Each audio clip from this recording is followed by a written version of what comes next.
தேடி தேடி சென்று சோறு தின்பதையும், தேவையே இல்லாமல் அவுட்டிங் என்ற பெயரில் ஊர் சுற்றுவதையும், நடுராத்திரியில் திரைப்படம் பார்க்கப் போவதையும், நாகரிகம் என்ற பெயரில் அநாகரிகத்தில் ஈடுபடுவதையுமே இந்த தலைமுறையினர் வாழ்வியலாக ஆக்கி வருகின்றார்கள்.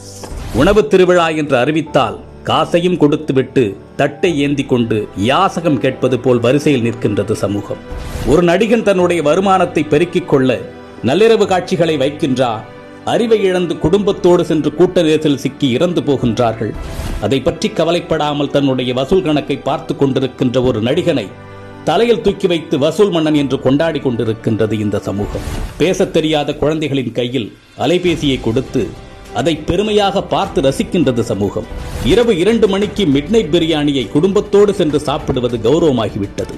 நீங்கள் உங்கள் குழந்தைகளுக்கு உணவு கொடுக்கவில்லை, ஸ்லோ பாய்சன் கொடுக்கின்றீர்கள். உங்கள் தலைமுறையை மலடாக்குவதற்கு மருந்து கொடுத்து கொண்டிருக்கின்றீர்கள்.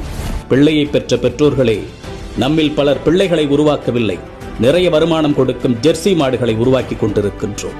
உங்களில் எத்தனை பேரின் பிள்ளைகளுக்கு அறிமுகமில்லாத ஒரு மனிதரிடம் 10 நிமிடம் உரையாட தெரியும்? சொல்லிக் கொடுத்திருக்கின்றீர்களா? இனி சொல்லிக் கொடுங்கள். உங்களில் எத்தனை பேரின் பிள்ளைகளுக்கு தன்னம்பிக்கைக்கும் தலைகணத்திற்கும் உள்ள வேறுபாடு தெரியும்? சொல்லிக் கொடுத்திருக்கின்றீர்களா? இனி சொல்லிக் கொடுங்கள். உங்களில் எத்தனை பேரின் பிள்ளைகளுக்கு நம் தாய்மொழியில் தமிழில் தொடர்ந்து ஒரு 5 நிமிடம் பிற மொழி கலவாமல் பேசத் தெரியும்? சொல்லிக் கொடுத்திருக்கின்றீர்களா? இனி சொல்லிக் கொடுங்கள். உங்களில் எத்தனை பேரின் பிள்ளைகளுக்கு உங்களின் மாத வருமானம் தெரியும்? அதை கொண்டு எப்படி உங்கள் குடும்பத்தை நடத்துகின்றீர்கள் என்று எத்தனை பேர் உங்கள் பிள்ளைகளுக்கு சொல்லிக் கொடுத்திருக்கின்றீர்கள்? இல்லை என்றால் சொல்லிக் கொடுங்கள். அது தெரியாததால் தான் இன்று பலர் லட்சத்தில் வருமானம் ஈட்டியும் இஎம்ஐயில் வாழ்க்கையை தொலைத்து விழி பிதுங்கி நின்று கொண்டிருக்கின்றார்கள்.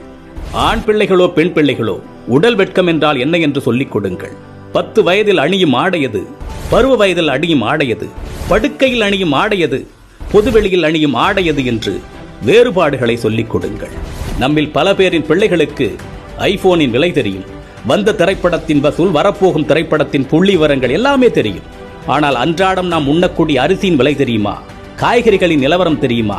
நம் பிள்ளைகளில் பலருக்கு பில்கேட்ஸை தெரியும், எலான் மஸ்கை தெரியும். ஆனால் நம் மொழிக்காக, இனத்தின் வளர்ச்சிக்காக இன்னுயிர் துறந்த தியாக வரலாறுகளை பற்றி தெரியுமா? இன்னும் சொல்வதானால் உங்களில் எத்தனை பேர் அவர்களை நினைத்து பார்க்கின்றீர்கள்? நம் மண்ணின் தியாக வரலாறுகளை நம் பிள்ளைகளுக்கு சொல்லிக் கொடுங்கள். எப்பொழுதுமே உறவுகளை எதிரிகளாக மட்டுமே கட்டமைத்து அவர்களின் மூளைகளில் ஏற்றிவிடாதீர்கள்.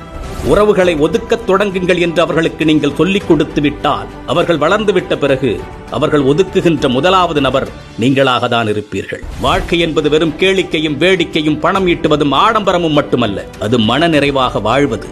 அது எப்படி என்று குழந்தைகளுக்கு கற்றுக் கொடுங்கள். இந்த மனித சமுதாயத்திற்கு பெற்றோர்களாகிய நீங்கள் செய்யக்கூடிய மிகப்பெரிய கடமையே உங்கள் பிள்ளைகளை அறம் சார்ந்த பிள்ளைகளாக, அறிவார்ந்த பிள்ளைகளாக உருவாக்குவதுதான். அறிவு என்பது படித்து தெரிந்து கொள்வதல்ல, ஏடுகளில் இருந்து நாம் அறிந்து கொள்வதல்ல. நாம் கற்றுக்கொள்ளுகின்ற அத்தனையும் நமது புத்திக்குள் இறங்கி அது என்னவாக வெளிவருகின்றது என்பதை பொறுத்ததுதான் அறிவு.